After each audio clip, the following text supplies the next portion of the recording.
Hi everyone and welcome back to a new video. Happy 2021, a month late. I hope you all came well into the new year and that you're all doing good.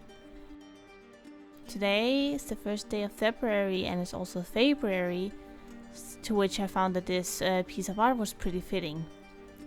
I actually started this drawing back in May last year. Wow, it's been a while now.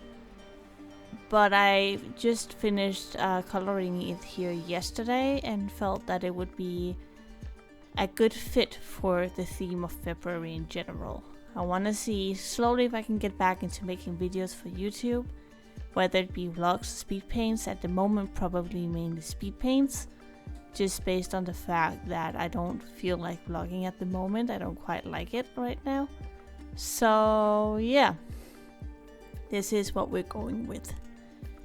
The character in question, first I drew it in my sketchbook with a color erase pencil, and then I scanned it and imported it into Clip Studio, which I then used the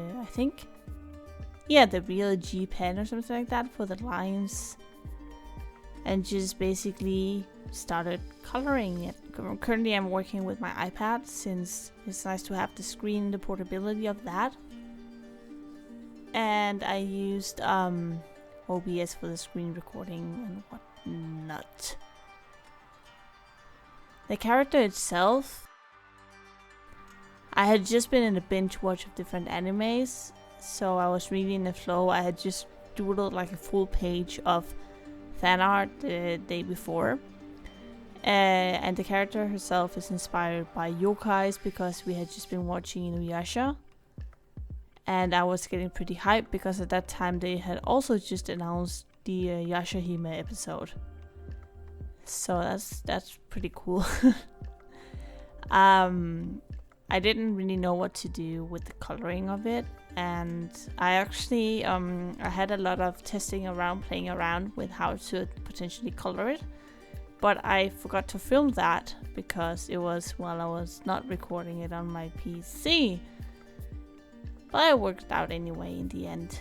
I decided to not speed this one up just as much, just so you can see a bit, not real time, it is still sped up like 3 times at least, but just so that you can get an idea of how the workflow tends to be. A lot of zooming in and out, I do apologize for that, but it's hard not to. That's also why I kept the navigator window so big in this part, so you can see, even if I do zoom around it quite a bit, you can see the full picture there. And here, this is where I actually picked it up again 2 days ago after having let it be for like 6 months. Yeah, 6 months. I had been playing around with the gradient tool for the hair. As you can see, Clip has some really fantastic functions where you can do a rough gradient and then it uses a tool to fill in afterwards. I'd also tried some shading before, but here I was just revisiting it, like painting the new shading with the watercolor brush on the flat that I had made 6 months prior. Not really knowing what my plan was, but just, messing around. I really like the texture of this brush, but I also find it hard to incorporate it into digital art, which is funny because at the same time I really don't like, or not that I really don't like, but the thing that I like the least about digital art is the lack of texture. But I'm still learning, I'm still inexperienced in doing it or working digitally, so it's just a matter of getting used to what I want to do, what I don't want to do, and also still learning how to render, how to blend everything nicely, make it look good basically. So I made the entire base in purple, in different saturations and hues of purple, because I quite like that personally. And also it makes it more cohesive that the shading is made at the same time with the same tones and whatnot. A bit like when people work in gray, except that I do it probably completely backwards.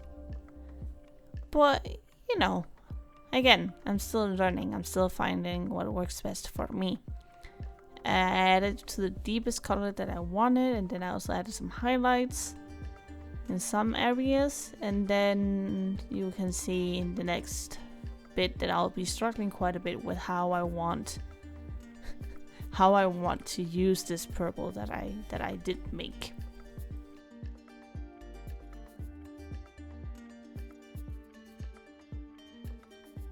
Yes, so I worked with it on a clip layer on top to the flat, and then afterwards I tried multiplying the hair down, but I didn't quite like that.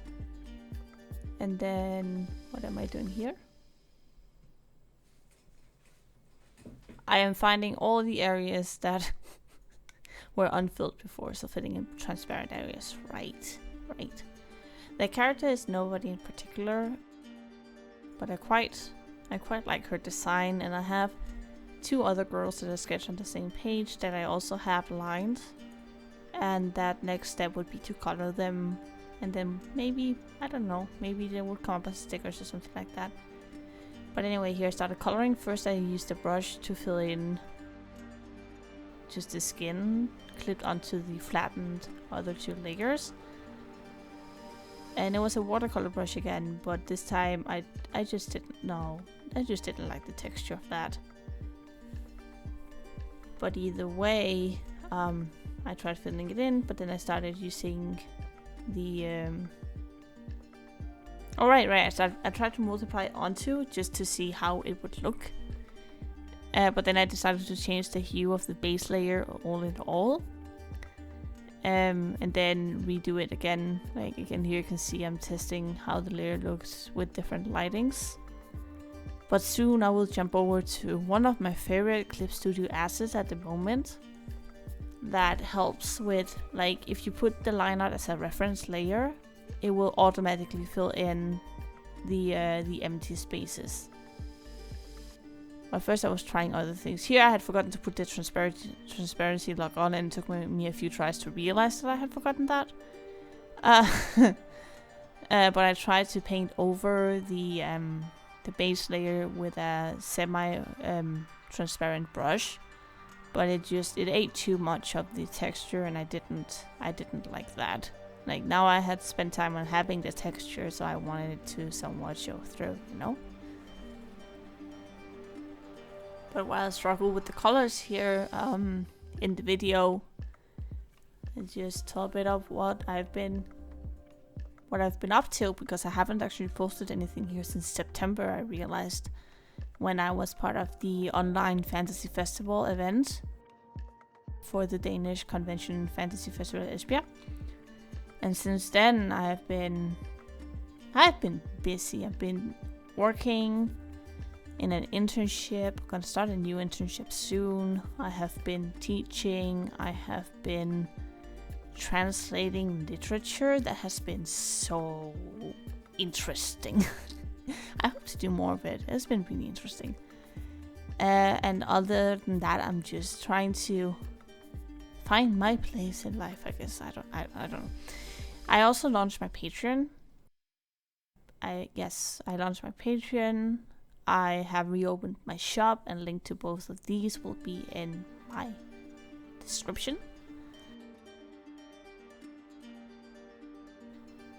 My Patreon at the moment is it has 4 tiers. 1 postcard and sticker tier, 1 single postcard tier, and then we have a printable monthly schedule and phone wallpaper. And then the lowest one gives access to sketchbooks, Instagram shoutouts, stuff like that. And they also get like not to this video, but they do get early access and exclusive time lapses of particularly whatever I do in Procreate.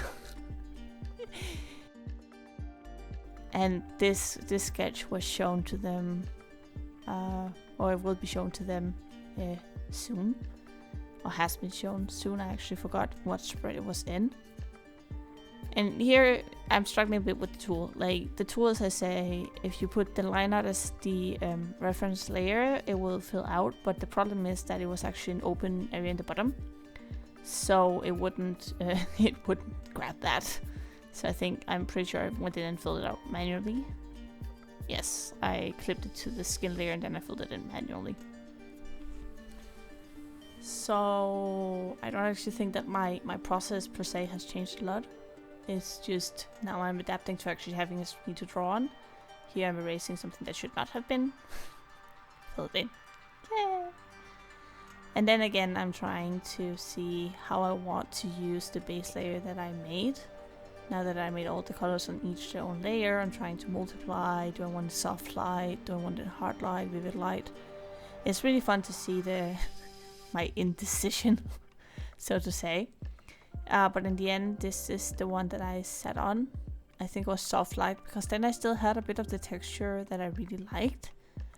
And some of the shading that I did, but I did have to go in and add more, because having it on top of the colors, flowing down on them, and a lot of the colors were quite dark, gave for less of it showing through, basically. Which is also okay. We're still learning here in this house.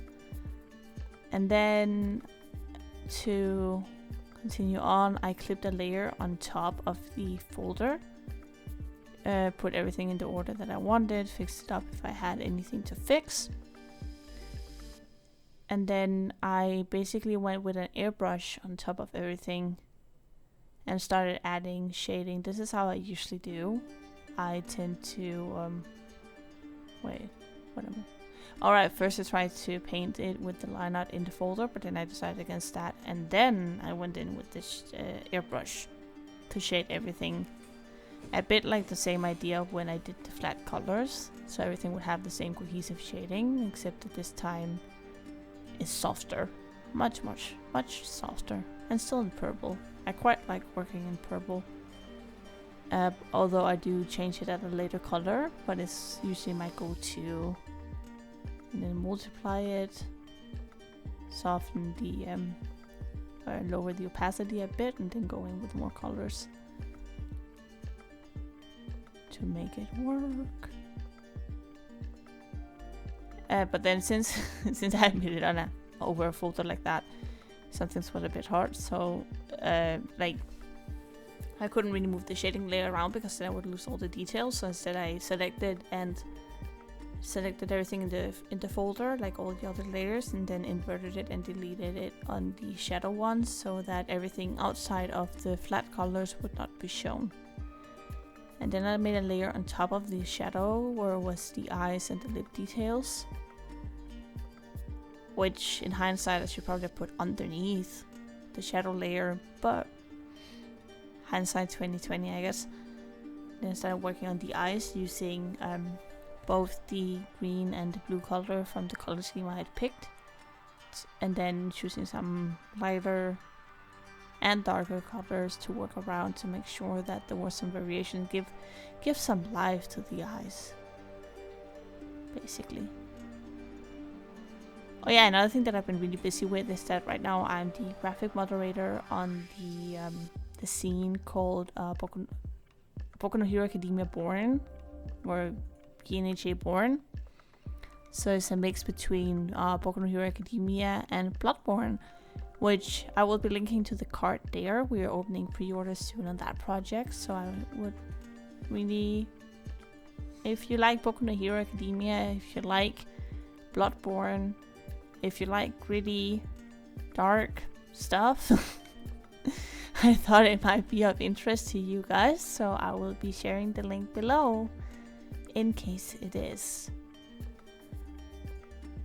So basically I have run out of things to say, and I think I'm just gonna let the music play, because we're also pretty done. I'm gonna start detailing it soon in the video. Like, as you can see here, I'm gonna put more gradients from the hair from one color to another, add more small shadows to the necklace and whatnot. But either way, I hope you enjoyed this video. It's a bit longer than usual, but I just wanted to try it out to see if it could work. Potentially. Maybe. I hope so. And I hope you all have a nice day, and I'll be back soon with another video. See ya! Bye!